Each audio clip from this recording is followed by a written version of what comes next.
সরকারের অধিক ব্যাংক নির্ভরতার ফলে বাধাগ্রস্ত হতে পারে বেসরকারি খাতে ঋণ প্রবাহ। এতে কমতে পারে বিনিয়োগ ও কর্মসংস্থান, যা বাড়াতে পারে মূল্যস্ফীতির চাপ। সোমবার metropolitan chamber of commerce and industry আয়োজিত বাজেট পরবর্তী আলোচনায় এমন শঙ্কার কথা তুলে ধরেন ব্যবসায়ীরা।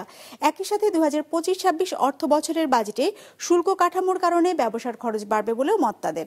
250-টিরও বেশি ডিজাইন অপশন নিয়ে ওয়ালটন স্মার্ট ফ্রিজ, বোঝে আপনার প্রয়োজন। 2025-26 অর্থ বছরের জন্য অনুমোদন দেওয়া হয়েছে 7,90,000 কোটি টাকার বাজেট, যার মধ্যে ঘাটতি ধরা হয়েছে 2,26,000 কোটি টাকা। ঘাটতি পূরণে বৈদেশিক উৎস থেকে 96,000 কোটি টাকা ঋণ নেওয়ার পরিকল্পনা আছে সরকারের। আর অভ্যন্তরীণ উৎস থেকে সরকার ধার করতে চায় 1,25,000 কোটি টাকা, যার মধ্যে এক ব্যাংক খাত থেকে ঋণ নেওয়ার লক্ষ্যমাত্রা ধরা হয়েছে 1,04,000 কোটি টাকা।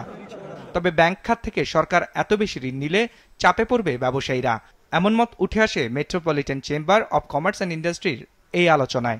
Increased government borrowing target from the banking system pose risks like the crowding out effect, which could limit private sector investment and potential inflationary pressures that may burden consumers. অনুষ্ঠানে দেশের ব্যবসা বাণিজ্যের পরিবেশ উন্নয়নে বাজেটের তেমন উদ্যোগ না থাকায় আক্ষেপ জানান ব্যবসায়ীরা। তাদের মতে স্বল্পোন্নত দেশ থেকে উন্নয়নশীল দেশে উত্তরণে খুব বেশি সময় হাতে না থাকলেও বাজেটে এই বিষয়ে নেই কোনো দিক নির্দেশনা। এছাড়া টার্নওভার ট্যাক্স 0.6% থেকে বাড়িয়ে 1% করায় বাড়বে ব্যবসার খরচ, যা চাপে ফেলবে অপেক্ষাকৃত ক্ষুদ্র ব্যবসায়ীদের।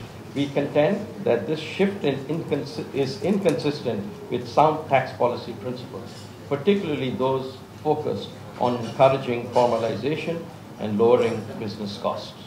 Why should we have such huge issues about on which items do we raise taxes, on which items do we lower taxes?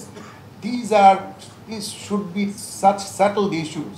There should be such long-term policy level frameworks that nobody should have to worry about this thing. আমাদের দেশের সবচেয়ে বড় problem হচ্ছে policy coordination, coherence and integration নাই। তাই টেরিফের ইস্যুগুলি বলতে rationalisation হচ্ছে না কেন? বিকজ এগুলো সব ad hoc basis. This is the reality of this country has been going on for last more than 50 years. বরাবরের মতো 2025-26 বাজেটেও প্রত্যক্ষ করের উপর জোর দিয়েছে সরকার। মোট রাজস্ব আদায়ের লক্ষ্যমাত্রা নির্ধারণ করেছে 5,64,000 কোটি টাকা, যার মধ্যে জাতীয় রাজস্ব বোর্ড থেকে আয়ের লক্ষ্য আছে 4,99,000 কোটি টাকা, যেটিকে অবাস্তব লক্ষ্য হিসেবে উল্লেখ করেন আলোচকরা। আমরা শুরু করছি যে 26% আমাদের রেভিনিউ গ্রোথ হবে এই বাজেটে।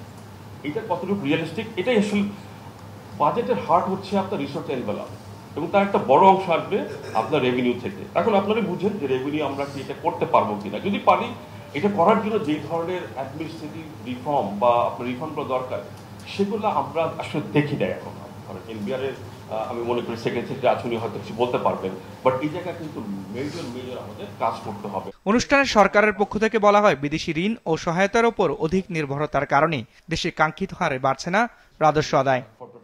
রায়হান শোভন, বিজনেস রিপোর্ট, মাছরাঙা টেলিভিশন।